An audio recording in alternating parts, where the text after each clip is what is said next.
আজকের ডেটে এখানে দাঁড়িয়ে শুধু বাসন্তী পোলাও 15 কিলো চালের বানানোর ক্ষমতা রাখি এখানে। আমারটা ঝরে ঝরে পড়বে, কারণ এতে ঘি আছে, ঘি। খিচুড়ি না পোলাও বুঝতে পারবে। চারিদিকে যেখানেই দেখবে দিদিরা এখন বাসন্তী পোলাও বাসন্তী পোলাও বাসন্তী পোলাও করছে। হ্যাঁ সঞ্জিত দা, ভালো আছো তো?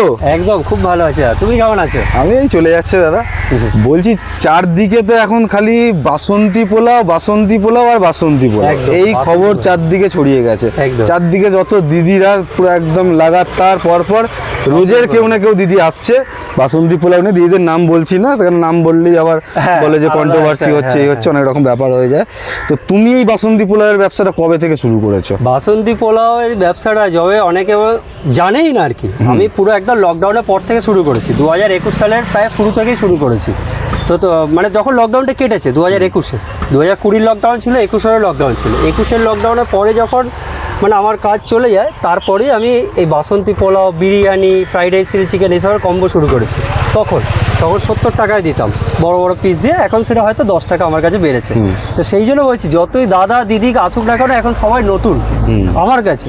কারণ আমি এখানে ফার্স্ট আমি শুরু করেছি হাওড়াতে, এখানে চ্যাটার্জিহাটে।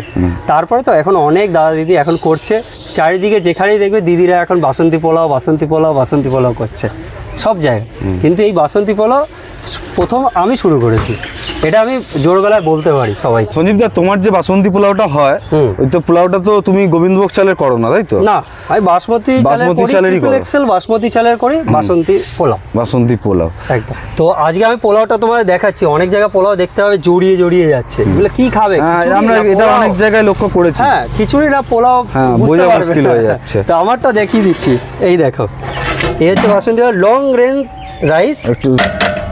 এই দেখো পুরো একদম কথা চলছে না, ঝরে ঝরে পড়ছে। তোমার ঝরে ঝরে পড়ছে, এটাও ঝরে ঝরে পড়ছে। আমারটা ঝরে ঝরে পড়বে, কারণ এতে ঘি আছে, ঘি, এতে গাওয়া ঘি আছে, গন্ধটা আর যে অ্যারোমাটা স্মেলটাই আলাদা। তোমার এই যে ঢাকাটা ছড়ালে মানে তারপরে যে স্মেলটা এলো একদম মানে ওটাই আলাদা যাওয়ার মতো। আর এই কাজু কিশমিশ একদম দেখতে পাচ্ছ তো, কাজু কিশমিশ দেখো তোমার ভরে ভরে আছে একদম। কাজু কিশমিশ আছে, কিশমিশগুলোর মধ্যে ঘি চপচপ করছে, ঘি পরিমাণটা অনেক বেশি। ঠিক আছে, এমনি এমনি 2 হাঁড়ি 3 হাঁড়ি খালি হয়ে যায় না। আজকের ডেটে এখানে দাঁড়িয়ে শুধু বাসন্তী পোলাও 15 কিলো চালের বানানোর ক্ষমতা রাখি এখানে। তারপর তো ফ্রাইড রাইস আছে আলাদা। এখন তাহলে 15 এত লোড বেশি যে বিরিয়ানিটা আপাতত বন্ধ রাখতে হয়েছে, এই দুটোর প্রতি এতটাই লোড আছে। তবে বিরিয়ানিটা দাদা তোমাকে চালু করতেই হবে। হ্যাঁ অবশ্যই, বিরিয়ানিটা এবার হবে চালু। তার আগে মটন চালু করব।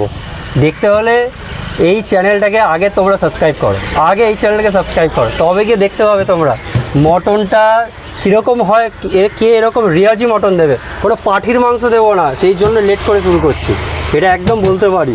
সেই নিয়ে যে যা বলবে মেনে নেবো, একদম পুরো একদম বলতে হবে, সামনে দেখাতে হবে যে এটা পাঠির মাংস, খেয়ে বলতে হবে সামনে। আমি রেওয়াজি খাসি ছাড়া দেবো না, ওই জন্য আমি চালু করছি না এখানে।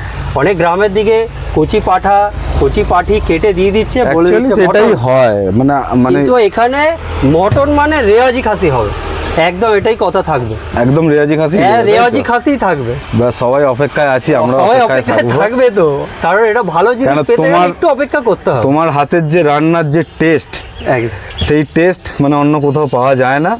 ঠিক আছে, তো মটনটা সেরকমই টেস্ট হবে, লেভেলটা সেটাই হবে। সবাই খেয়ে বলে অবশ্যই। আমি তো যারা খায় তাদেরকেও জিজ্ঞাসা করেছি, সবাইকেই জিজ্ঞাসা করি, আমরা নিজেরা খেয়েছি, হ্যাঁ সেটা জানি একদম।